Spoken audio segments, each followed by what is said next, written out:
최근에 이 드라마에서 주인공을 맡았던 배우 김정은이 힘센 여자 강남순이라는 드라마에 출연을 하면서 조금 또 이렇게 인기를 얻게 되었고, 어느 신문사와 인터뷰를 했어요.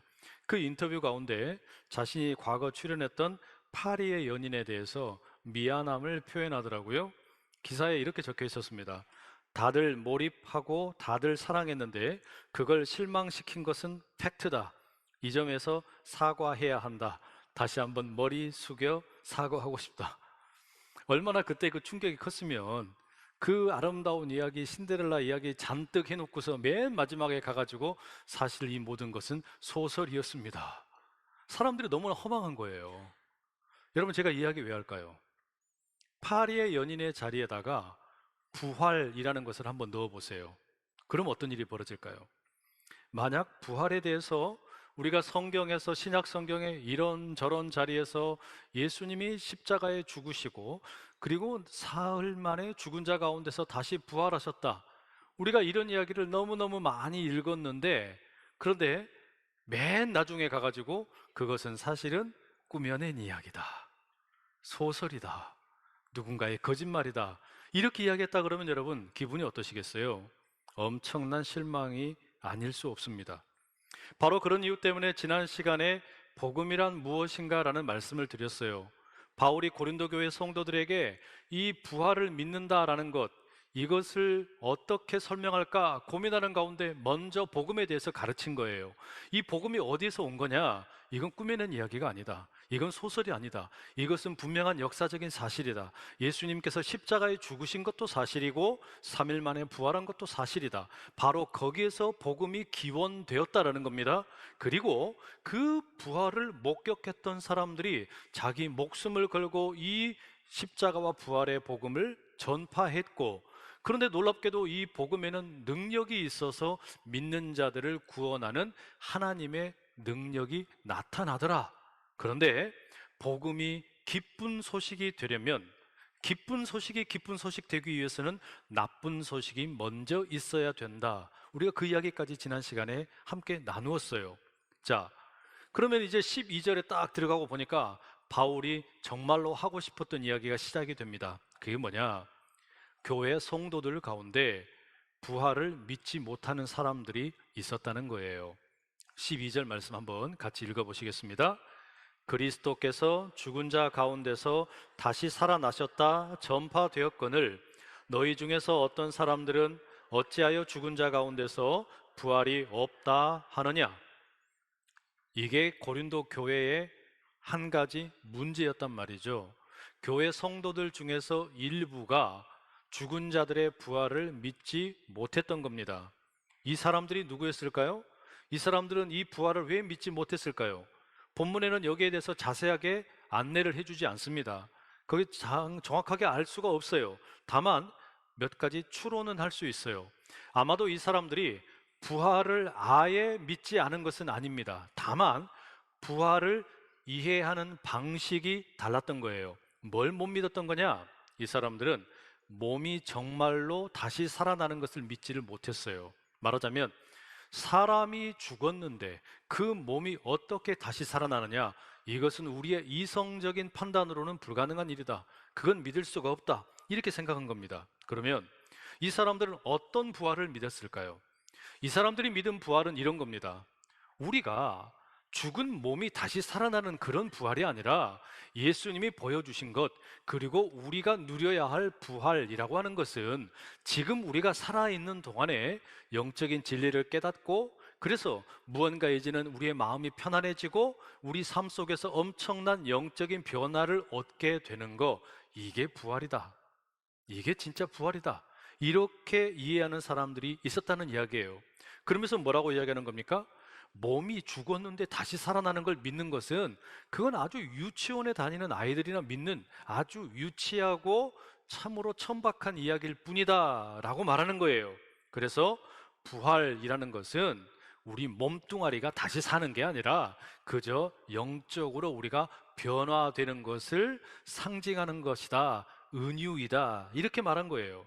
아마 오늘날에도 생각하건대 수많은 분들이 부활을 이렇게 생각할 거예요.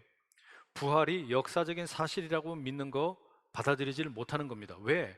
우리가 점점 더 과학이 발전하고 여러 가지 많은 학문적인 발전을 토대로 보니까 성경에서 믿을 수 없는 이야기가 너무 많아요.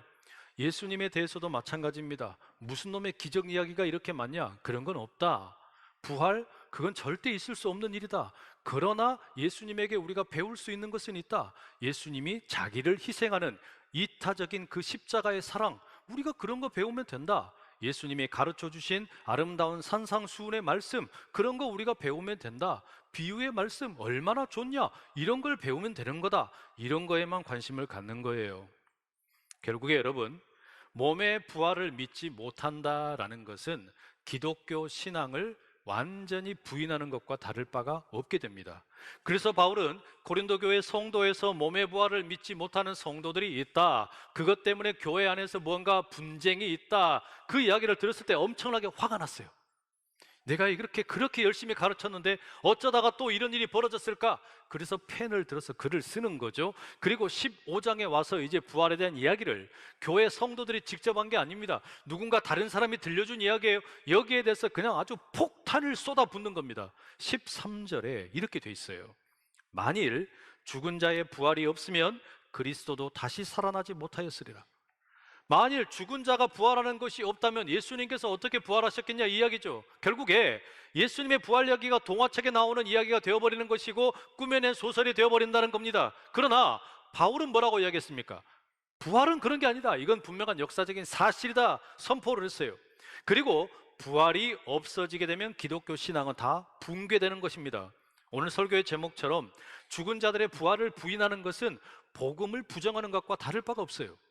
죽은 자의 부활을 믿지 못하는 것은 우리가 복음을 받아들이지 못하는 거란 이야기예요. 그래서 14절 앞부분에 이렇게 되어 있습니다. 그리스도께서 만일 다시 살아나지 못하셨으면 우리가 전파하는 것도 헛것이요. 저는 이 말씀이 너무 무서워요.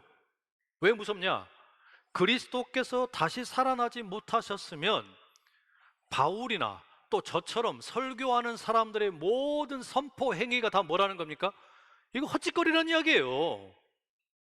완전 헛것이라는 이야기입니다. 왜냐? 만약에 그리스도께서 부활하신 것이 없는데 지금까지 제가 설교한 게 그러면 다 뭐가 됩니까? 다 헛소리예요. 완전 쓸데없는 소리 한 거예요. 그러면 그것은 곧 제 삶을 송두리째 무너지게 만드는 겁니다. 저는 거짓을 설교하는 사람이 되는 거고 제가 했던 설교들은 다 가짜가 되는 거예요.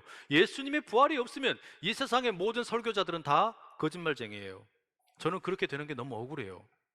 저는 복음을 전하고 싶어서 신학교에 갔고 그 복음을 더 잘 배우고 싶어서 신학을 공부했고 그 복음을 설교하는 걸 더 잘 해보고 싶어서 박사학위까지 받아왔는데, 그래서 신학교에서 신학생들에게 예배를 가르치고 설교를 가르쳤고 목사님들에게도 그런 설교를 가르치는 일을 지금까지 해왔는데, 만약에 부활이 가짜라면, 죽은 자의 부활이 없는 거라면 난 너무 억울해요. 얼마나 허탈한 일입니까? 인생 전체를 도둑질 당한 것 같아요. 파리의 연인이라는 그 드라마를 보면서 시청자들이 마지막에 결론에 이건 다 소설입니다, 너무 허망했잖아요. 이건 무슨 이 시청자들을 기망한 것도 아니고 어떻게 이런 일이 있을 수 있나 분노했는데 그것과는 비교도 할 수 없는 절망과 좌절감이 드는 거예요. 내 인생 전부를 돌려놔 라고 이야기할 만큼 화가 나는 겁니다. 근데 여러분, 이것은 저에게만 해당하는 이야기가 아니에요. 여러분들에게도 해당하는 이야기입니다. 17절 말씀 한번 읽어보세요. 17절 시작. 그리스도께서 다시 살아나신 일이 없으면 너희의 믿음도 헛되고 너희가 여전히 죄 가운데 있을 것이요. 그러니까 바울이나 저처럼 설교하는 사람들의 메시지도 다 헛된 것이 되고 인생이 헛된 것일 뿐만 아니라 그 메시지를 듣고서 복음이라는 것을 믿기로 작정했던 사람들, 여러분들 이야기예요. 여러분들의 인생도 다 헛것이다라는 거예요. 뭐가 없으면? 죽은 자의 부활이 없다면, 죽은 자의 부활이 없다면 여러분들의 모든 믿음의 행위, 믿음의 모든 수고, 그 모든 게 다 헛된 것이 된다는 겁니다. 더 나아가 우리가 여러분 지난 시간에도 살펴봤지만 복음에는 능력이 있다 그랬어요. 믿는 자에게 구원을 주시는 하나님의 능력이 있어요. 그런데 만약에 이 부활이 가짜라면 우리는 그 죄로부터 해방이 되는 게 아니라 그 죄인된 자리에서 지금 떠나서 새로운 새 생명을 얻은 게 아니라 여전히 죄 가운데 있는 게 되는 겁니다. 그죠? 여전히 우리는 죄 가운데 있는 꼴이 되는 거예요. 얼마나 억울해요. 야, 저 설교 듣고 이 성경 말씀 읽으면서 그래, 이 죄인된 인생이 이제는 내가 의인이 되는구나, 새로운 새 생명을 덧입는구나 생각을 했는데 뭐 부활이 가짜야? 그러면 나는 여전히 죄인인 거야? 얼마나 억울하세요. 도대체 내가 내 평생 교회를 다니는 이유가 뭐였을까? 내가 뭐 하려고 이 짓거리를 했을까? 뭐 하려고 내가 이 주일날 아침에 계속해서 주일 성수를 했을까? 얼마나 실망스러우시겠어요. 바울은 고린도 교회 성도들을 향해서 그래서 두 가지 이야기를 예로 들고 있습니다. 29절과 30절인데요 세번역 성경으로 읽어드립니다. 죽은 사람들이 살아나지 않는다면 죽은 사람들을 위해서 세례를 받는 사람들은 무엇 하려고 그런 일을 합니까? 죽은 사람이 정말로 살아나지 않는다면 무엇 때문에 그들은 죽은 사람들을 위하여 세례를 받습니까? 그리고 또 우리는 무엇 때문에 시시각각으로 위험을 무릅쓰고 있습니까? 두 가지 이야기하는데 첫 번째는 다른 사람들, 죽은 사람들을 대신해서 세례를 받는 일을 이야기해요. 이건 지금 우리에게는 아주 낯설은 이야기죠.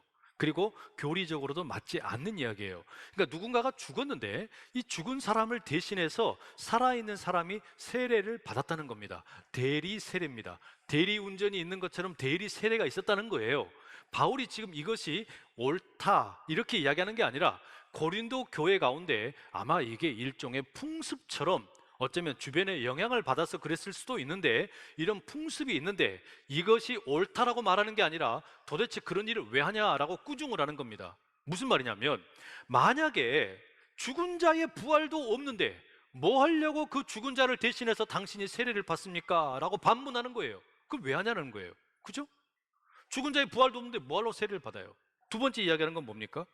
뭐 하려고 죽은 자의 부활도 없는데 그렇게 위험을 무릅쓰면서 신앙생활 하느냐라는 거예요.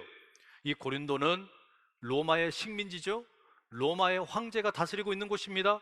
예수를 믿다가 핍박을 당하기 쉽습니다. 경제적인 불이익을 당할 수도 있어요. 여러 가지 위험이 많은데 뭐 하려고 그렇게 위험을 무릅쓰면서 복음을 믿었냐는 거예요. 그 믿을 이유가 뭐냐라는 거예요. 만약에 죽은 자들의 부활이 없다면 그 얼마나 헛짓거리냐. 뭐 하려고 목숨 걸고 예수 믿다가 순교하는 그런 일들을 당하냐는 겁니다. 만약에 죽은 자의 부활이 없다면 우리가 하고 있는 신앙생활의 모든 것은 다 헛것이에요. 이거 왜 하냔 말이에요. 이게 뭐하러 옵니까? 여기가 무슨 소셜 클럽입니까?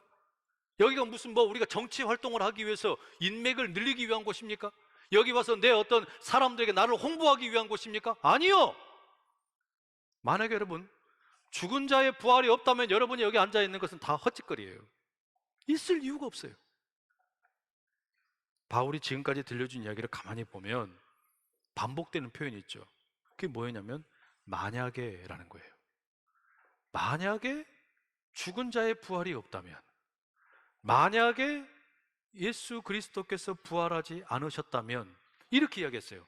이건 다 가정의 이야기죠. 가상의 이야기를 들려준 겁니다. 그런데 바울은 이렇게 이야기를 끝내는 게 아니라 그 중간에 보면 분명하게 선포하는 게 있습니다. 20절 말씀 한번 읽어보실게요. 20절 시작. 그러나 이제 그리스도께서 죽은 자 가운데서 다시 살아나사 잠자는 자들의 첫 열매가 되셨도다. 그러나 그리스도께서 죽은 자들 가운데서 다시 살아나셔서 잠자는 자들의 첫 열매가 되셨다. 바울은 가상의 이야기, 만약에라는 이야기에 뒤이어서 분명한 이야기, 역사적인 사실을 기초한 선포를 하고 있는 겁니다. 그게 뭡니까? 예수님께서는 정말로 죽은 자 가운데서 부활하셨지 몸으로 부활하신 것이지 그게 무슨 우리에게 뭐 영혼이 새로워지고 영적으로 거듭나는 그런 거 아니다. 예수님은 몸으로 부활하셨다. 바울은 그것을 타협이 없이 분명하게 선포하고 있어요. 그리고 뭐라 그러냐? 예수 그리스도는 잠자는 자들의 첫 열매라고 이야기합니다. 이게 무슨 말이냐면 예수님께서 십자가에 죽으셨다가 부활하신 것은 예수님에게만 유익이 있는 게 아니라 예수님 안에서 잠자는 자들, 예수님을 믿다가 이 세상을 이제 떠나고 죽음을 맞이한 분들, 이분들 모두가 다 부활하게 되는 첫 열매가 된다는 거예요. 여러분, 고구마 캐 보셨어요? 밭에 가서 고구마 캘 때 보면은 고구마가 하나만 나오는 게 아니라 무대기로 막 같이 뽑히죠. 쭉쭉쭉쭉 같이 뽑힌단 말이에요. 마치 그것처럼 예수님께서 잠자는 자들 가운데서 첫 열매로 나오신 이 부활은 그 뒤를 위해서 예수님과 함께 잠들어 있는 수많은 사람들, 그 죽은 자들이 이제 다 함께 부활하게 될 그 첫 번째 사건이 된다는 거예요. 이것을 바울은 아담의 경우와 비교를 합니다. 21절과 22절에 이렇게 되어 있어요. 사망이 한 사람으로 말미암았으니 죽은 자의 부활도 한 사람으로 말미암는도다. 아담 안에서 모든 사람이 죽은 것 같이 그리스도 안에서 모든 사람이 삶을 얻으리라. 우리가 믿는 게 그거예요. 우리가 왜 죄인이냐? 아담 한 사람이 죄를 범함으로 우리 모두에게 이 죄가 역사하게 되었고, 그 죄로 인해서 우리 모두는 다 죽을 수밖에 없는 사망에 이를 수밖에 없는 존재가 되었어요. 그런데 한 사람 아담의 불순종으로 인해서 우리에게 죄가 찾아온 것처럼 한 사람 예수 그리스도의 그 순종으로 인해서 예수님의 죽으심과 부활을 통해서 우리 모두에게 새로운 생명이 주어지게 되었다는 겁니다. 그게 예수님이 부활의 첫 열매가 되신다는 말씀의 의미예요. 그러니 여러분, 우리에게 필요한 게 뭐냐? 다른 거 없어요. 그리스도 안에 거하는 겁니다. 그리스도 안에 거하게 될 때 예수 그리스도께서 가장 먼저 부활의 첫 열매가 되시고 우리 모든 자들, 그리고 먼저 잠드신 분들, 그들 모두의 부활의 징표가 되는 줄로 믿습니다. 그러니 여러분, 이 예수 그리스도께서 부활하신다라고 하는 것은 위대한 행렬에 동참하는, 우리의 동참을 지금 촉구하는 일입니다. 제일 먼저 부활의 예수 그리스도 첫 열매가 되시는 것이고, 그 다음에는 그리스도 안에서 잠들었던 사람들, 그들이 예수 그리스도께서 강림하실 때, 다시 오실 때 모두 다 함께 부활하게 되는 겁니다. 바울이 왜 이렇게 이야기할까요?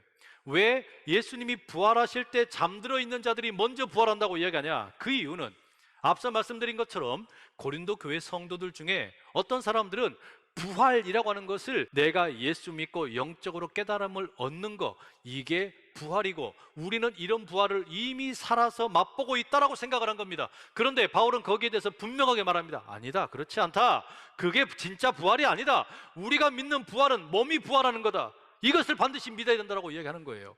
우리의 몸이 부활하는 것이지, 내가 신앙생활하면서 조금 더 깨끗해진 거, 내가 신앙생활하면서 조금 더 바르게 된 거, 내가 신앙생활하면서 조금 더 나은 삶을 사는 정도로 이해하면 안 된다는 거예요. 부활이 뭐냐? 내가 몸으로 죽고 몸으로 다시 사는 겁니다. 이거를 지금 바울은 분명하게 가르치고 있어요. 그렇기 때문에 반드시 마지막까지 우리 주님 안에 거하실 수 있기를 축복합니다. 마지막에 바울이 이렇게 언급을 해요. 24절에서 26절. 그 후에는 마지막이니 그가 모든 통치와 모든 권세와 능력을 멸하시고 나라를 아버지 하나님께 바칠 때라.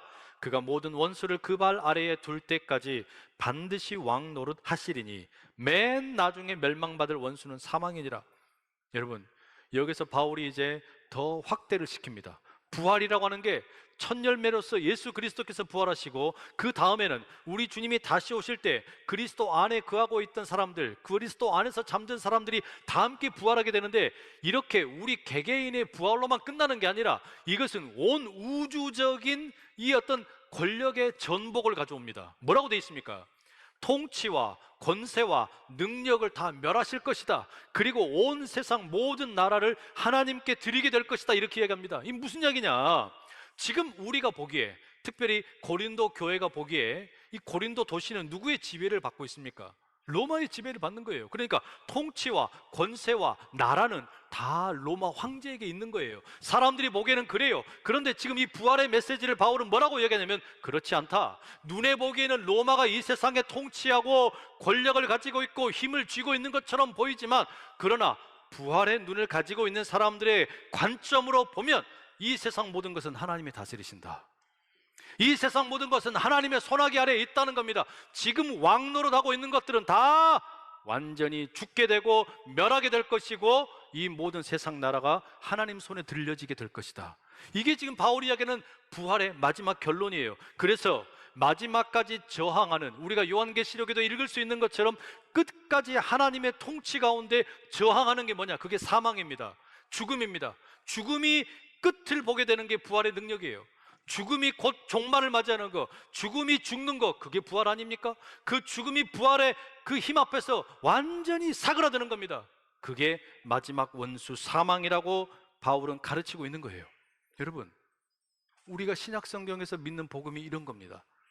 예수님께서 십자가에 죽으시고 사흘 만에 죽은 자들 가운데서 다시 부활하신 거, 여러분, 이 부활을 믿게 되면 저절로 다른 것들이 다 믿어져요. 가만히 보세요. 예수님께서는 12 제자에게 너희들은 나의 증인이 되어달라고 요청을 하셨어요. 그런데 그러면 그 증인이라는 것은 무엇에 대한 증인이었을까요? 가장 기본으로 올라가 보면 그들에게 요청되는 것은 십자가와 부활에 대한 증인이 되어달라는 이야기였어요. 내가 십자가에 달려 죽었고 그리고 사흘 만에 다시 부활했다라는 거, 이 사건에 대한 증인이 되어달라는 요청이었습니다. 그런데 성탄, 하나님의 아들이 인간의 몸을 입고 이 땅에 오셨다는 거 아닙니까? 성육신하셨다는 거예요. 이걸 어떻게 우리가 믿어요? 제자들은 그걸 본 적이 없어요. 제자들은 예수님께서 몸으로 태어나신 것을 전혀 본 적이 없습니다. 그럼에도 어떻게 이런 기록이 성경 속에 들어가 있느냐? 부활을 믿으니까 믿어지는 거예요. 예수님의 부활이 믿어지면 예수님의 성탄도 믿어지는 줄 믿습니다. 그래서 여러분, 부활이라고 하는 것은 우리 신앙에 있어서 가장 기초가 되면서도 가장 중요한 거예요. 성탄절보다 더 중요한 게 부활절입니다. 이 성탄의 기쁨을 온전히 누리기 원하시는 분마다 부활을 온전히 마음으로 모셔드리실 수 있기를 축복합니다. 우리 안에 이 십자가와 부활의 복음이 자리하게 되면 자연스럽게 성탄의 복음이 우리 안에 자리하게 될 것이고 창조의 역사가 온전히 믿어지게 될 줄로 믿습니다. 때때로 가만히 생각해 보면 그럴 때가 있어요. 설교할 때마다 그런 때때로 좌절감이 들 때가 있어요.